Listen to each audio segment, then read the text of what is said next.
Құл ақысының ең маңыздыларының бірі әке-шеше ақысы.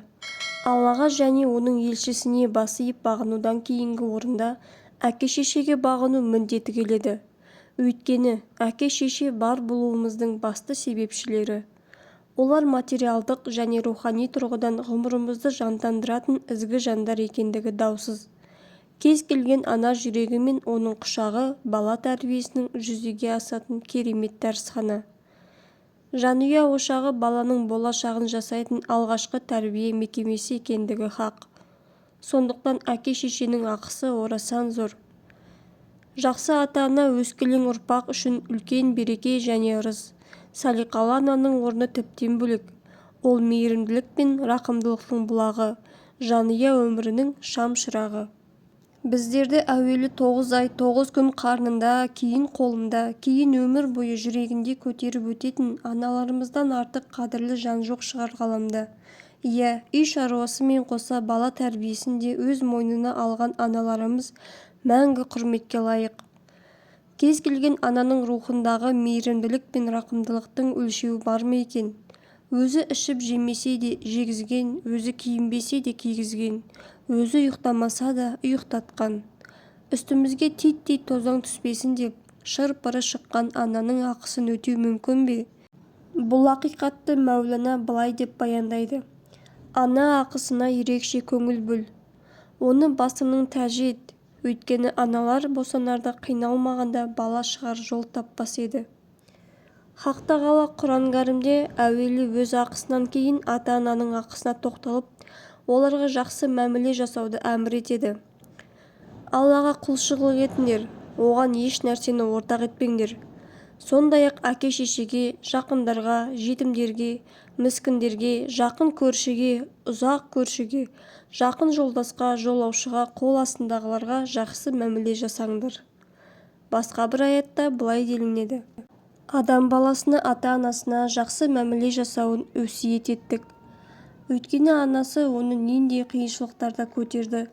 Баланы сүттен айыру 2 жылдың ішінде жүзеге асады. Сондықтан да әуелі маған, кейін әке-шешеңе шүкір ет. Қайтар жақ мен жақ. Құдай тағала өзінің разылығын ата-ананың разылығына негіздеген. Пайғамбарымыз саллаллаху алейхи уассалам бұған байланысты былай дейді. Алла тағаланың разылығына ата-ананы разы етумен қол жетеді.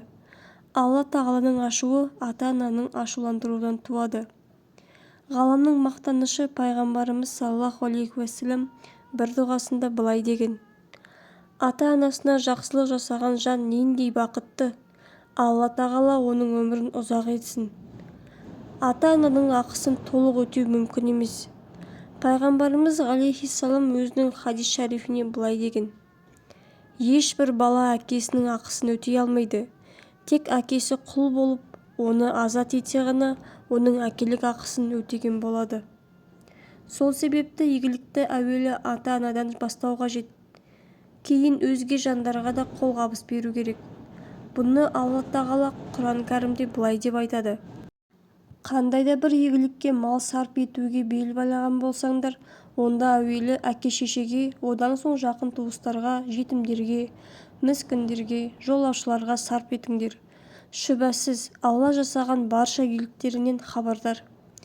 Перзент өз ата-анасына құрмет көрсетуі қажет. Бұл парыз. Басқа қалада тұрып жатқанның өзінде жиі-жиі келіп жағдайларын біліп тұрғандары жөн. Ақбаталарын алуға тырысу керек. Оларға қызмет етіп, жылы сөз сөйлеп, шаттыққа бөлеу керек. Оларға дөрекі сөз сөйлеп, олардың көңілдерін түсірмеу керек. Ұлы Раббымыз оларға титтей көңіл түсірер нәрсе жасаудан тыйым салған. Раббың тек өзіне құлшылық етулеріңді, әрі әке-шешеге жақсылық жасауларыңды әмір етті. Егер екеуінің біріне, яғни екеуіне бірде кәрілік жетсе, ешқашан уф деп айтушы болма. Екеуіне де зекіме. Екеуіне де жылы сөз сөйле. Оларға қарапайымдылық пен мейірім қанатын жай. Сондай-ақ ол екеуі үшін, уа Раббым, ол екеуі мені кішкене күнімде тәрбиелегені секілді, сен де оларға мейірімділік таныт деп дұға ет. Ата-ананың дұғасы қабыл болады. Ата-ананың дұғасы міндетті түрде қабыл болады. Олардың ақбаталарын алуға тырысу керек. теріс батасынан сақтану қажет.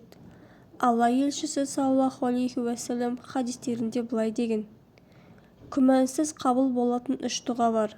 Олар әкенің баласына жасаған дұғасы, қонақтың дұғасы және жәбірленушінің дұғасы. Тағы бір хадисте әкенің баласына жасаған дұғасы, пайғамбардың үмбетіне жасаған дұғасы іспетті делінген. Ата-анаға қандай болсаң, балаң саған сондай болады. Кісі ата-анасына қалай мәміле жасаса, балаларынан да сондай мәміле көреді. Пайғамбарымыз саллаллаху алейхи уәссәлам: ата-аналарыңа жақсылық жасаңдар, балаларың да сендерге жақсылық жасайды деген. Әке-шешесіне алуан түрлі жамандық жасаған жандардың сондай мәмілені өз балаларынан көргендігі күнделікті өмірде кездесетіні ақиқат. Адамдар әке-шешесіне және өзге де жандармен қарым-қатынасында ислам діні негізін қалаған әдептілік пен сыпайылық қағидаларына иек артса, қоғамда тыныштық орнары даусыз. Хақ тағала баршамызды ата-анасына жақсылық жасап, ризалығына қол жеткізетін, осылайша екі дүниенің бақытына кенелген пенделерінен болуымызды жазсын. Әмин. Кейбір адамдар: жолымыз болмай жүр, жұмысымыз жүрмей жатыр, ісіміз оңға баспай жатыр, қиыншылық, кедергілер жиілеп кетті, берекеміз қашты, жамандықтан көз ашпай кеттік деп шағымданады. Одан кейін тығырықтан шығу үшін әр түрлі жол, көріпкел, тәуіп, бақсы-балгер, құмалақшы тағы басқаларды іздеп кетеді. Тіптен жайқалып өсіп тұрған талекеш талдың өзін қасиетті санап, ақмата байлап, басын тауға, бір тасқа бір ұрып дал болады. Ал расында жолымыздың ашық болуына, өміріміздің ұзақ, ризық несібеміздің мол әрі берекетті болуына жаратушы тұрғанда жаратылғаннан не сұрайсың деп Абай атамыз айтқандай, әуелі Алла, кейін себепші ол ата-анамыз екенін біле бермейтініміз өте өкінішті.